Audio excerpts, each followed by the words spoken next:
Bonjour à tous, madame, messieurs. Nous sommes mardi, c'est le deuxième jour de la semaine et même la deuxième édition de la revue de grande une de cette semaine également. La presse est donc disponible dans les kiosques. Elle nous propose des sujets intéressants. La nouvelle expression parle de décentralisation. Un ministère perdu dans le cafouillage administratif, c'est le grand titre de la nouvelle expression de ce matin. Depuis sa création précipitée, donc le ministère de la décentralisation et même du développement local n'a toujours pas d'organigramme. Le ministre reste le seul responsable nommé. L'analyse d'un expert et qui démontre comment la décentralisation annoncée dans l'urgence par Paul Biya est plutôt dans l'impasse. C'est le dossier à lire donc de la page 5 à la page 7 de ce numéro.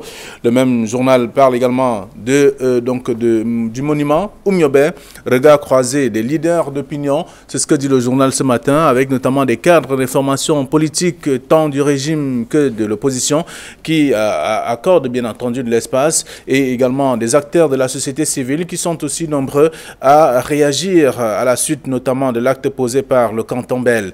Donc réunis à Douala, à l'Assemblée générale, donc hier dans la capitale économique, les chefs Sawa ignorent carrément l'affaire Oumniobé, ce que dit une circulaire d'Amadou Aïdjo de 1971, c'est à lire aussi dans le dossier, à lire de la page 4 à la page 10 de ce journal. Le même journal parle de la crise à Elekam. Paul Biya sanctionne Abdoulaye Babale, donc le président de la République a choisi entre le directeur général de Elections Cameroun, souillé donc, et le PCA, le président du conseil d'administration, indigné. Une réaction musclée du Social-Démocratique Front à découvrir dans le même journal, disponible ce matin. Émergence qui est dans les kiosques parle donc de l'ECAM. Eric Essoussé, qui est donc le nouveau directeur général de la structure. Il est donc contenu dans le journal ce matin avec un monsieur présenté comme étant l'homme de la situation. C'est ce que dit d'ailleurs Émergence, le quotidien privé bilingue. Le même journal parle également de la formation médicale, ce qui va changer dès la rentrée prochaine, et à découvrir dans le même journal en page 3. Le journal s'intéresse aussi après la menace ou les menaces des États-Unis, le grand retour des appels à candidature de Paul Biya également dans le journal Émergence ce matin. Et puis le journal La Nouvelle qui est dans les kiosques parle de stratégie franco-américaine, plan secret pour empêcher le président ou la présidentielle de se tenir au Cameroun. C'est à lire de la page 4 à la page 5. Le même journal parle de Paris avec Alamine Ousmane May, sommet d'expliquer l'utilisation de 2 milliards de francs CFA. C'est ce qui est contenu dans le journal disponible dans les kiosques ce matin. Le même journal parle également de l'ECAM. Abdoulaye Babale, sanctionné par le conseil électoral, selon bien sûr le tabloïd de La Nouvelle disponible dans les kiosques. Le journal Le Point hebdomadaire, parle de Belinga et Boutou, Paul Biya. La guerre est donc déclarée. C'est à lire dans le même journal. Le journal parle également du directeur général Abdoulaye Babale en fuite. C'est ce que dit le numéro de ce matin en page 5. Et d'autres informations que je vous invite à lire si vous faites un tour dans les kiosques. Le journal Cameroun Tribune s'intéresse à l'opération antiterroriste à Santa. Les clarifications du gouvernement sont également à découvrir. Après la sortie de Issa Thiouma Bakary, le ministre de la Communication, c'est à découvrir dans le dossier. D'autres informations également concernant l'ECAM aussi dans le numéro disponible ce matin. Le quotidien Le Jour parle de l'ECAM. Comment Abdoulaye Babale a été donc limogé. Eric Essoussé est le nouveau directeur général des élections. Et puis ambiance au siège de l'organe en charge de l'organisation des élections au Cameroun. C'est à lire dans le journal Le Quotidien Le Jour. Le même journal parle également du franc CFA. Les patrons d'Afrique centrale inquiets de cette situation. C'est à découvrir dans le numéro disponible ce matin. Le journal est donc dans les kiosques aujourd'hui. Mutation qui est dans les kiosques parle notamment de la présidentielle 2018 au Cameroun. Le nouveau joker de Paul Biya est connu. Il s'agit donc d'Eric Essoussé, qui est le nouveau directeur général d'Elections Cameroun. C'est à découvrir dans le journal, et également le nom de son adjoint et bien sûr d'autres personnalités qui pourraient donc apporter quelque chose de positif dans le fonctionnement de la structure disponible ce matin.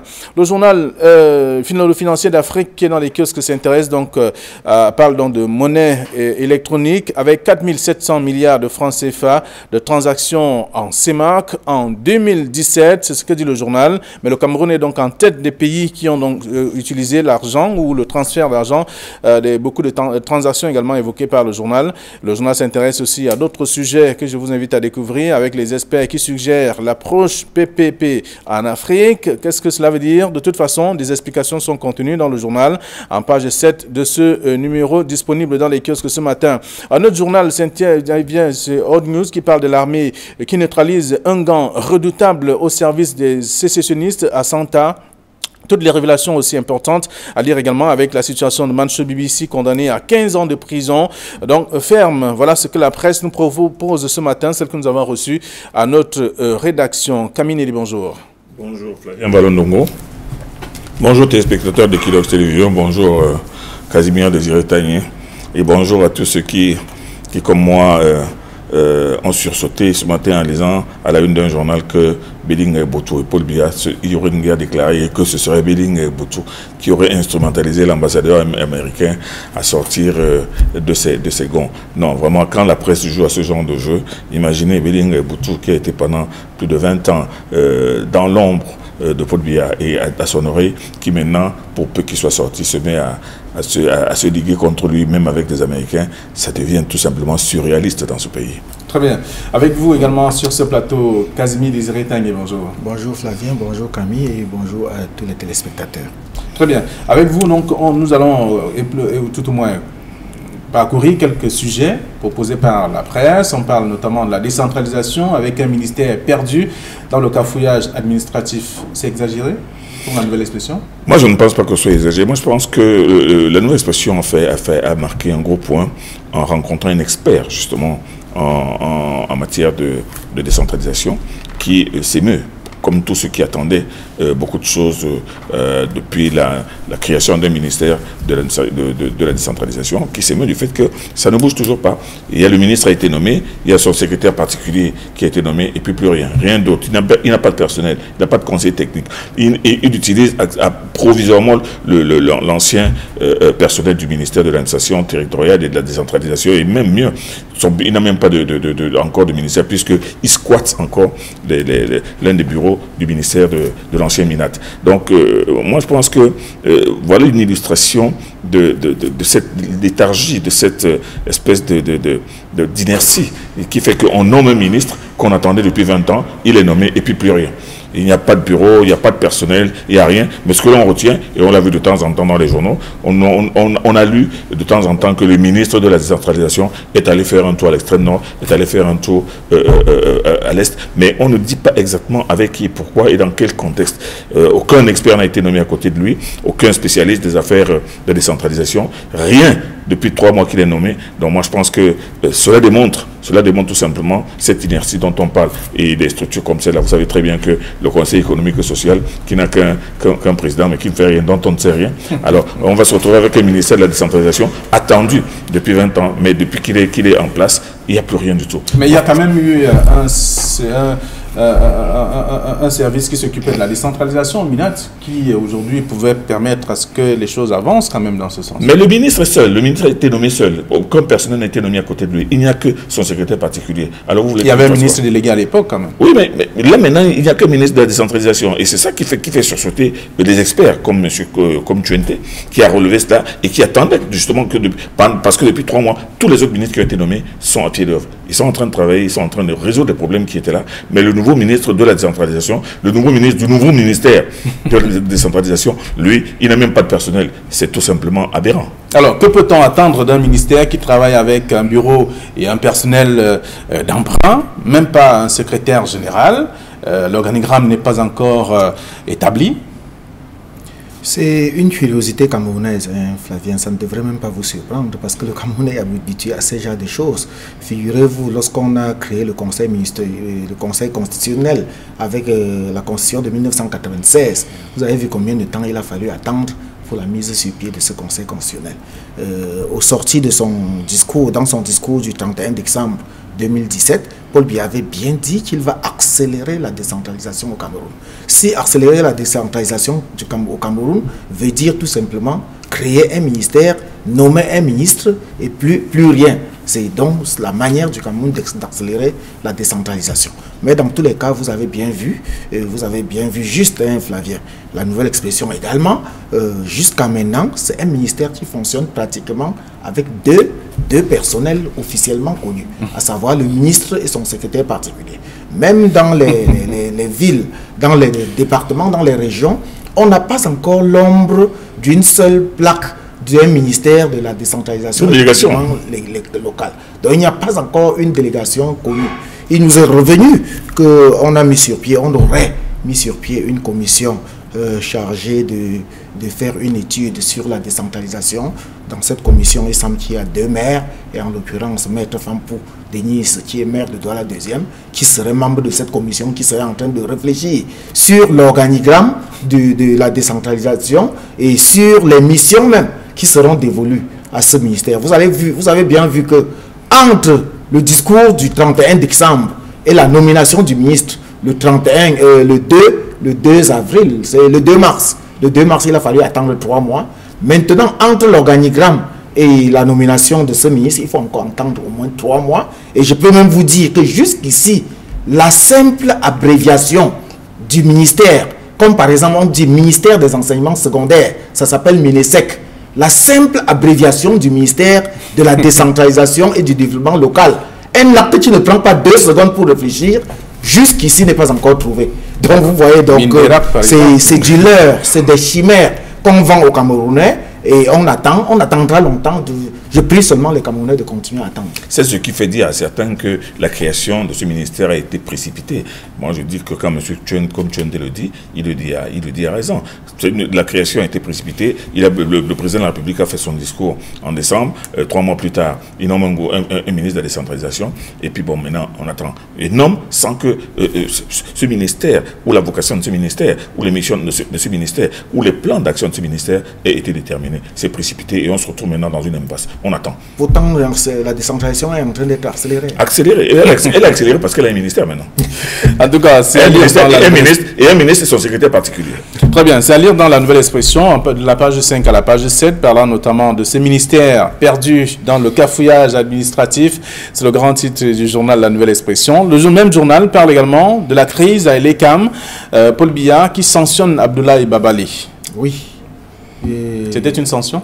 Oui, bien généralement, lorsqu'on limoge un fonctionnaire, c'est plus ou moins une sanction. Qu'on le veuille ou pas, c'est une sanction. Ça peut aussi être qu'on lui réserve quelque chose de positif. Dans tous les cas, il faut avoir 2 angles d'attaque dans ce dossier de Elekam. Il faut d'abord déjà se demander qui est Eric Essoussé et que peut-il. Ça, c'est le premier angle. Ensuite, deuxième angle, quel sort sera réservé à Abdoulaye Babali? Alors, si je reviens donc au premier angle, qui est Eric Essoussé et que peut-il? Nous devons savoir, pour ceux qui sont jeunes dans la profession du journalisme que nous exerçons, que Eric Essoussé et ce maître Fouettard que nous avons connu au temps de la décentralisation, parce que je me rappelle que lorsque nous avions fini une morasse dans les années 89, 90 et même jusqu'en 91, il fallait les ramasser, aller à Yaoundé et obtenir le quitus de Eric Essoussé qui était chargé de la censure. Et c'est donc lui qui pouvait dire qu'est-ce que les Camerounais peuvent lire, qu'est-ce que les Camerounais ne doivent pas lire. Et il lui arrivait parfois de censurer jusqu'à 2 pages dans le journal. Ceux qui se rappellent doivent se rappeler du fait qu'on publiait des journaux avec des pages entièrement vides où on mettait carrément censuré. Ça, c'est peut-être pour cela qu'un journal ce matin, pour ne pas le nommer, Info Matin, a titré « Un dictateur à la tête de Elekam ». Là, c'est une autre paire de manches. Mais je sais une chose, Eric Essoussé est un homme qui est aux affaires politiques en général et plus précisément aux élections depuis pratiquement 1997 où il a officié dans le ministère de l'administration territoriale en tant que directeur ou sous-directeur des relations publiques. Ensuite, il est à Elekam depuis 2008 en tant que directeur général adjoint. Donc ça veut dire qu'il est à 10 ans à Elekam, donc il connaît exactement ce qu'il y a lieu de faire. Il peut faire le jeu, peut-être pas dans le sens que les partis politiques de l'opposition veulent, mais dans tous les cas, il est l'homme que le président de la République a choisi. Et je crois que le président de la République sait pourquoi il compte sur lui, parce qu'il a l'expérience requise, il a le professionnalisme, parce qu'il est bardé de diplômes. Il est docteur des relations publiques obtenu à Sorbonne, après sa licence obtenue à l'université de Yaoundé et sa maîtrise. Il a obtenu plein de doctorats et il a l'expertise qu'il faut. Donc, je crois qu'il faut juger le maçon au pied du mur. Je chute, Flavien, pour le sort qui peut être réservé à Abdoulaye Babali. Abdoulaye Babali, ces derniers temps, a été accusé de beaucoup de mots et je crois que lorsqu'on le limoge ainsi, il faudra donc trouver où est parti l'argent dont on dit qu'il a détourné. On parle d'environ 5 milliards, on parle de tous ces arts, tous ces casseroles qu'il traîne et qu'il faudrait qu'il réponde de ces chefs d'accusation-là. Donc je dis 2 choses à voir. Que peut Eric Essoussé? Qui est-il? Et maintenant, Abdoulaye Babalé, on a compris que qu'est-ce qu'on va faire de lui? On comprend que Abdoulaye Babalé arrive dans une maison qui avait déjà des soucis. On a parlé d'une guerre de leadership. Il a remplacé quelqu'un qui était là, qui n'avait pas sa langue dans la poche, qui a travaillé pendant longtemps, qui aujourd'hui peut peut-être se dire, voilà, on a cru que c'était moi le problème et pourtant le problème est ailleurs. Donc, on lit dans la nouvelle expression, Paul Biya qui sanctionne Abdoulaye Babalé. Il y a Émergence qui parle d'Éric Essoussé, qui est désormais le nouveau directeur général. Et en même temps, on va découvrir dans l'autre journal, c'est bien entendu le quotidien Le Jour qui parle de Elecam, comment Abdoulaye Babalé a été limogé. C'est un autre titre là-bas. Et Mutation dit, le nouveau joker de Paul Biya est connu. Ben, le nouveau joker de Paul Biya, c'est ce titre que moi je retiens, ça veut dire que c'est lui qui tient l'élection. Vous savez très bien que c'est l'élection qui va légitimer, c'est-à-dire le processus électoral, c'est lui qui tient désormais la gestion du processus électoral. Donc ce qui fait que s'il est en fait dans la maison depuis 10 ans, directeur adjoint, il est comme depuis 10 ans, ça veut dire qu'il a eu le temps de connaître le fonctionnement, il connaît les missions dévolues à un directeur général. Mais seulement je voudrais nuancer un peu le portrait assez dur que Casimir Désiré Tania a peint de Éric Essoussé. Il a qualifié de père fouettard. Non, disons que M. Éric Essoussé était chargé de la censure. Et pour ceux qui ont connu la censure, parce que nous avons commencé à travailler avec la censure, à cette époque-là, ce n'était pas de la volonté de quelqu'un de tenir le fouet. Il était là pour censurer, regarder, lire, accepter ou ne pas accepter. Il avait une mission. On ne peut pas lui en vouloir. C'était pas, il ne censurait pas les journaux tout simplement parce qu'il le voulait. Mais c'est que sa mission était là pour lire les journaux et pour ne pas laisser passer ce qui n'est pas politiquement accepté par ces patrons qui l'ont mis là. Donc moi, père fouettard, non. Tous ceux qui l'ont connu comme un personnage affable. C'est un monsieur affable, très civilisé. Et d'ailleurs, qui, au moment où il censurait même une page, il disait aux journalistes, écoute-moi, sincèrement, moi, je ne peux pas laisser passer. Si moi, je laisse passer ça, moi, on ne me laissera pas passer. Donc, il faut comprendre que... Il protégeait son gâteau. C'est quelqu'un... Non, il faut protéger au moins sa fonction. Il était là pour faire un job, il l'a fait, il le faisait. Donc, ce qui fait que ce n'était pas le père fouettard, mais c'était quelqu'un qui avait une mission. Et à ce moment-là, la censure était quelque chose, non seulement de légal et d'organisé. Pour le reste, on l'a vu par la suite dans la politique, ce n'est pas quelqu'un qui est un homme des éclats, un homme qui est là pour dire des choses de façon fracassante. Non, c'est un homme assez pondéré. Et même au niveau de la gestion des LECAM, pendant toutes ces années où il y a eu autant de remous, on ne l'a jamais entendu dire quoi que ce soit. Donc, c'est quelqu'un qui connaît très bien la maison. À partir Alors, Abdoulaye Babalé a-t-il été limogé? Ben oui, il a été limogé. Vous savez très bien que depuis quelques mois d'ailleurs, il y a des cris d'orfraie qui sortent de la maison. Il est quand même avec le personnel qui se plaint de ceci, avec le conseil électoral lui-même qui se plaint de cela, des problèmes de gestion, des problèmes d'argent, des problèmes de kits qui ont disparu, tout cela. Donc le conseil électoral, c'est lui qui a d'abord commencé par le suspendre et ensuite on a attendu la décision de Paul Biya. Donc la maison ne se portait pas très bien et il était prévisible, il était même attendu qu'il soit limogé. Donc c'est la conséquence. Est-ce que c'est une question d'homme, puisque même à l'époque de Sani Taninou, il y avait toujours des remous au sein de l'ECAM? Ce n'est pas une question d'homme, c'est une question d'efficacité. Et nous savons que c'est le conseil électoral qui doit organiser les élections au Cameroun. Ce qui me plaît là-dedans, c'est que c'est le conseil électoral lui-même qui a fait un conseil extraordinaire et qui a constaté les fautes lourdes de l'ancien directeur général. Mais par rapport au nouveau directeur général, vous avez vu que sitôt nommé, hier soir aux 17h, au journal de 17h de la CRTV, à 18h immédiatement, il a convoqué une réunion où il s'est mis directement à l'œuvre. Donc il n'a pas attendu d'aller au quartier pour fêter par rapport à ce qu'on disait tout à l'heure d'un autre ministère qui ne sait même pas qu'est-ce qu'il doit faire. Alors vous maintenez votre expression père fouettard? Non, je ne dis pas qu'il était... Il a fait son temps comme Camille l'a dit. Il avait une mission et il a bien géré cette mission. Maintenant, moi je vois que à peine nommé, 1 heure de temps après le décret présidentiel, il s'est immédiatement à l'œuvre, il a convoqué une réunion.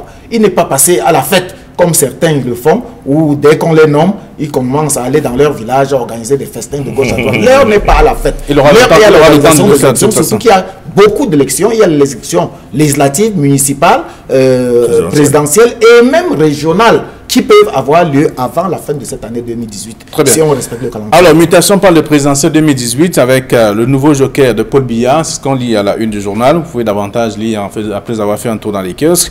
Le quotidien de jour parle de comment Abdoulaye Babale a été limogé. La nouvelle expression qui revient parle de Paul Biya qui sanctionne Abdoulaye Babale. Alors, autre sujet, dans la presse ce matin, c'est la nouvelle expression qui parle du monument Oumniobé. Regard croisé des leaders d'opinion avec des cadres de formation politique, que ce soit du parti au pouvoir ou de l'opposition, sur le geste, l'acte posé par le canton Bel, c'est-à-dire la destruction du chantier de construction de la stèle de Ruben Oumniobé. Depuis le week-end, les réseaux sociaux sont en transe. Les journalistes et les leaders d'opinion et tous ceux qui pensent qu'ils peuvent dire quelque chose ne tarissent ni d'injures, ni d'outrance, ni d'affabulation. Moi, je pense que le problème de ce qu'on appelle l'affaire Oumniobé, il n'y a pas d'affaire Oumniobé. Il n'y a pas d'affaire de destruction de monuments. C'est-à-dire qu'il faut revenir à la source. Personne n'est allé demander qu'est-ce qui s'est passé, pourquoi ça s'est passé. Personne ne s'est approché du canton Bel ou du roi Bel pour demander. En fait, le problème est simple. Le seul responsable de toute cette affaire, c'est M. Fritz Toné, délégué du gouvernement, qui, dans son orgueil et dans son arrogance, a décidé de mettre sur place un mausolée Oumniobé sans qu'il y ait eu concertation avec le canton Bel. Or, lui-même, le même Toné, en 2012, les chefs du canton Bel était venu le voir pour lui demander la permission de l'élévation d'un monument pour Douala Mangabel. Il avait dit que c'est du ressort du président de la République, ce qui est d'ailleurs vrai. Puisqu'il y a un texte, la nouvelle expression publie un texte datant de l'ère Aïdjo qui dit que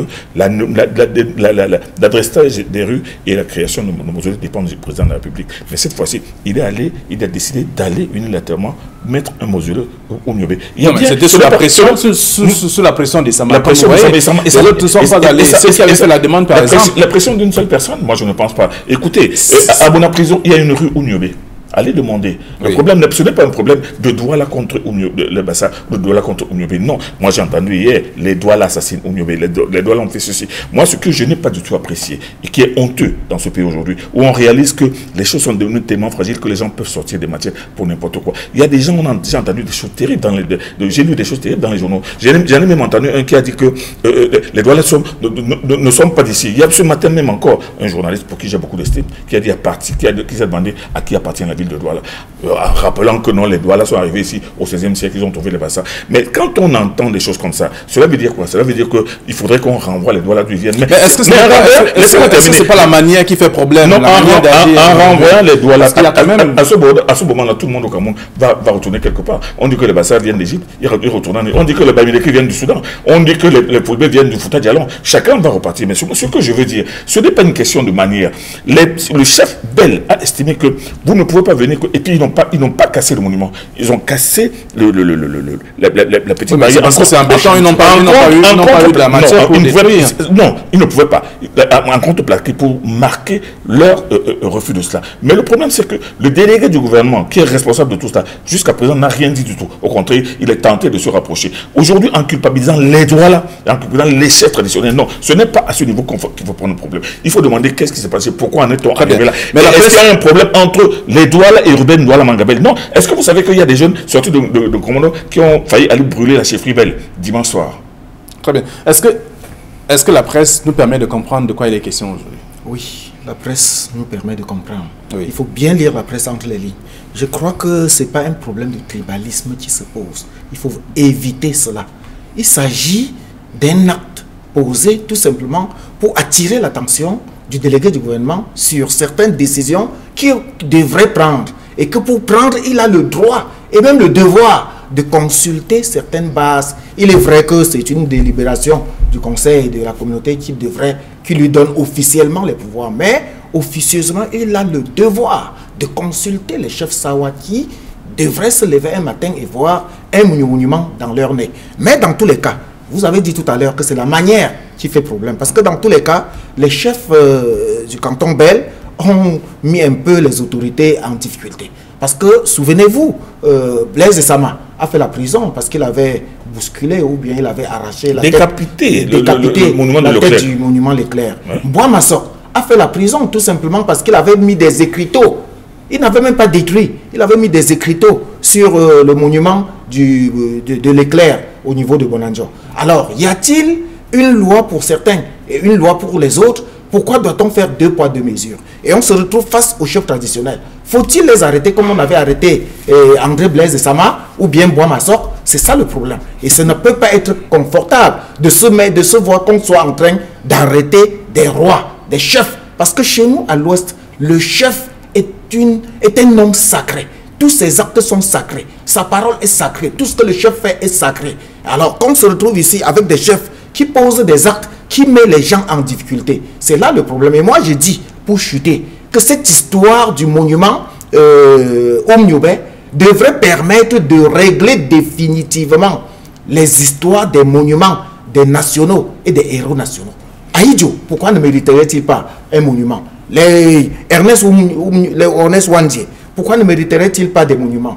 Bartel Ponsamba, Douala Mangabel et tous ces héros nationaux. Je crois qu'on devrait passer par là pour résoudre définitivement ce problème et voir où est-ce qu'on peut installer quel monument, à quelle ville et à quel endroit. Oui, Camille Nélé, est-ce que, je m'en tiens pas à ce que la presse nous dit ce matin, est-ce que ces chefs ne pouvaient pas utiliser une autre méthode, c'est-à-dire quoi, aller rencontrer plutôt le délégué du gouvernement et lui demander d'arrêter les travaux que d'aller détruire? C'est quand même une personnalité qui a marqué ce Cameroun, qui est à cet endroit, en fait, qu'on voudrait, je voudrais dire le nom de... Le prétexte est dévoyé aujourd'hui. Les gens disent que non, c'est parce que le chef Bel voulait que ce soit là que soit placée la statue de Douala Mangabel. Non, il n'en est rien. Le problème est complètement mutilé aujourd'hui. La réalité, on masque la réalité. Le roi Bel avait demandé à plusieurs reprises qu'il y ait un mausolée Rudolf Douala Mangabel qui est mort, pendu en 1914 pour ce pays.